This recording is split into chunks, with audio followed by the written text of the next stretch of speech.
we're joined by a couple of very nice people who live on. Tell us who you are and where you come from. Hiya, I'm Becky. I'm the Channel Marketing Manager for Polypipe Building Products. We're the manufacturer and we're based in Doncaster. My name's Jason. I'm the Senior Category Manager at Plumb Centre, so I look after drainage and plastic. Brilliant.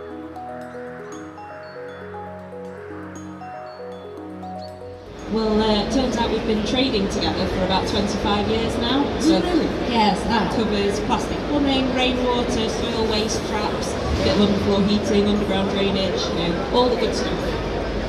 Very much so. So there's a good relationship. There's a good relationship. It works really well. So it's something we do strongly as a united supply chain. Strong, powerful relationship.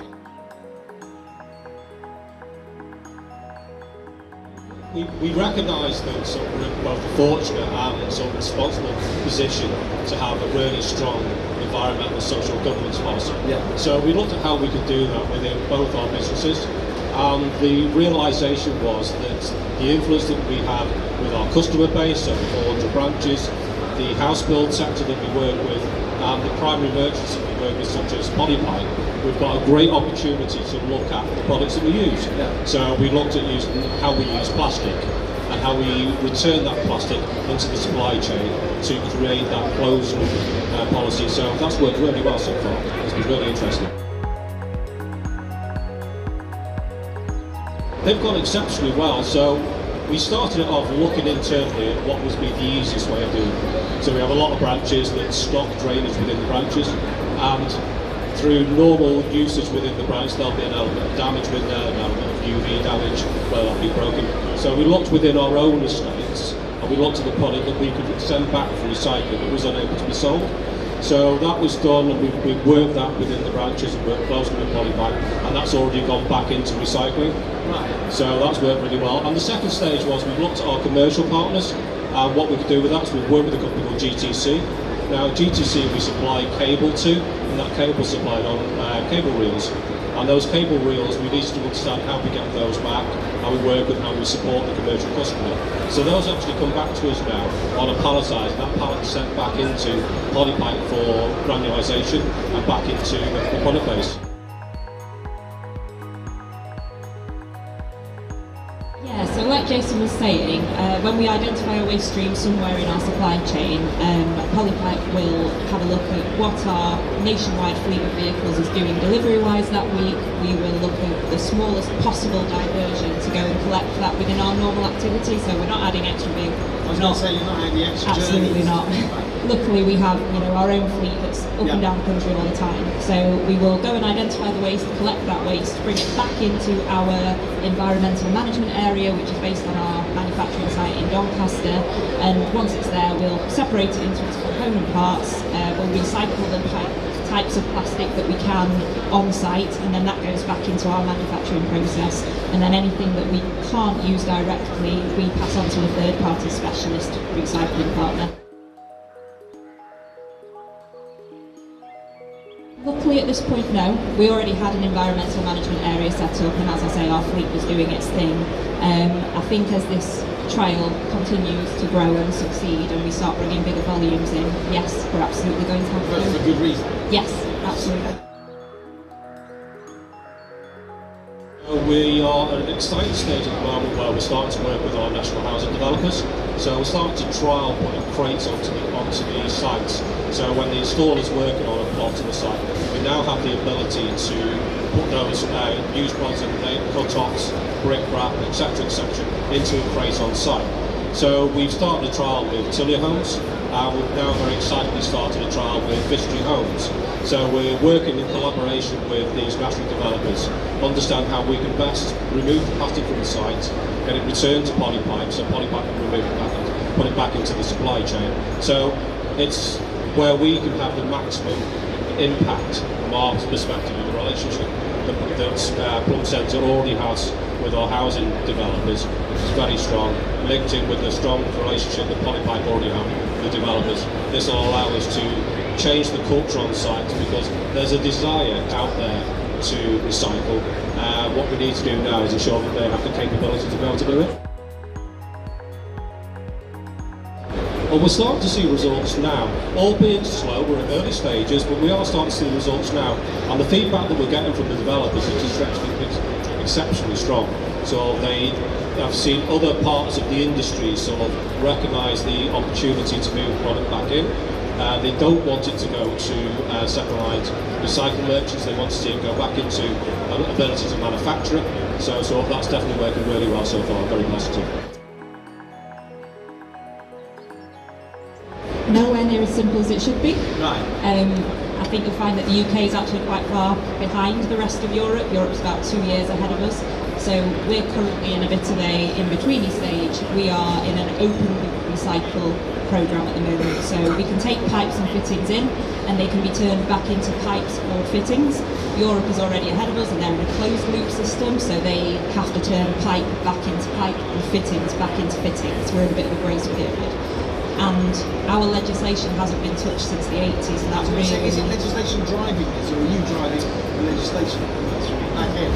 So we need to be driving it from the back end because we haven't looked at it since the 80s, and we have these really ambitious targets to use a higher percentage recyclate in our manufacturing process, and yet the legislation kind of ties your hands on certain products. So anything that touches potable water has to be entirely virgin material, and what we're saying is, if we can take in a British Standards Institute, do the testing and prove that a product that's made with recyclate can meet the same performance and safety standards, we should be allowed to do that. Putting political talk aside, are you talking to government about that? We are. We're part of a few different, a few different industry bodies that are trying to lobby the government at that level. So there's the British Pipes Federation, there's the European Plastic Piping Federation, there's SIFI and BEMA, and we're all kind of saying the same thing, that the intent is there, the capacity is getting there, but the legislation is lagging that bit behind, and it's kind of hamstringing us a bit. Has it been falling on deaf ears, or have they been quite receptive to it? I don't think it helps that it's an election year. Probably not. I think, again, the desire is there, but I think it's going to take a long time to change that. We're going to probably have to prove through trials that this is perfectly reasonable, it meets all the standards, it's not a safety issue, and then we might be able to drive that forwards. And I think we have a responsibility. So we have a large voice. Yeah. We're a national merchant, we're a national sort of supplier of plastic material. We're the people that should be starting the conversation and pushing the agenda to allow legislation to... Yeah, without a doubt. So, and if we can't do it, then who can? So we should be having those responsible conversations. I'd be seen to be doing it, not just talking about it. And it's sort of legislation driven because we are going to have to adopt the same standards that Europe have. It's coming, Brexit did not affect that. But to be honest, this is not a profit-making activity. This is not something that either of us is benefiting financially from. It's just the right thing to do. We should all be pushing in that direction. Well, from my perspective, the next part is probably the most exciting part. So what we're looking to do in our fourth stage of this is actually give the opportunity for our installers to come back into our Plumb Centres and bring plastic in from their own jobs. So we're fortunate where we have over 400 branches in our estate. So there's maximum sort of access to bringing product back. What we'll then do is we'll then sort of collate that product within branch. That'll go back to our distribution centres centrally, and that'll then in turn go back to Polypipe. So from our perspective, we will look at how we can encourage the plumbers to bring that back in. Give them money. But I just think sort of that really pushes the agenda across because that gives an access to getting the product back into that supply chain. I think it's so easy to feel as an individual that the things that you do don't matter, that the scale of it is so small, how can it be making an impact? Versus such a large situation, But when you bake it into your normal process, hopefully people are visiting their Plumb merchants a couple of times a week, and when you've got the ease of, I'll just keep that packaging in the van or that off-cut, just stick it in the back of the van, and then I know that later this week I have a designated place how often to go. They're probably at least once a week, probably, sometimes multiple times a week, so it's dead easy just to...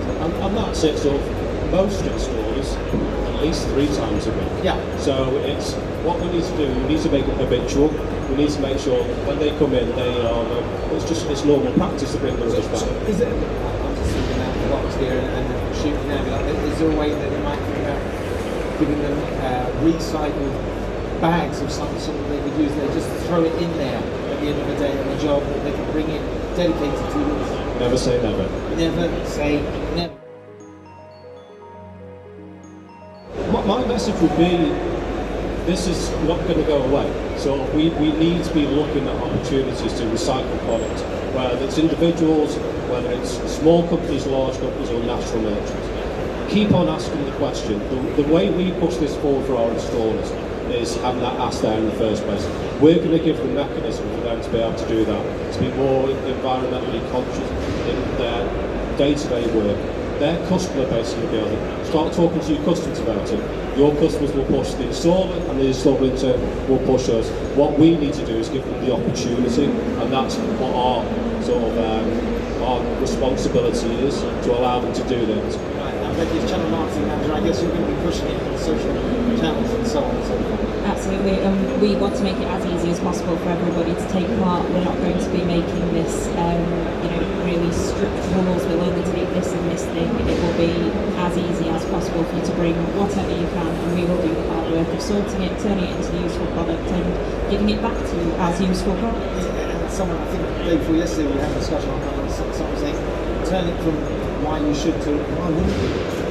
Very much so. And from my perspective, we've announced this week that we have a new application system, a new Plumb Pro. Right. And what I'd like to do is try and build into that the Recycle program into our Plumb Pro. So when our members log on and sign up for Plumb Pro, there's the incentive within there for the recognition that they're doing recycling. So it is very much why wouldn't you instead of why would you. Brilliant. Well, look, thank you for coming and spending some time. Good luck. Let's sit down in a year's time and see how far you've got there. It'll be fascinating to see how much government, whoever it is, has listened or not in the intervening time. But go on. I'll say thank you very much for your time today. Thank you for having us.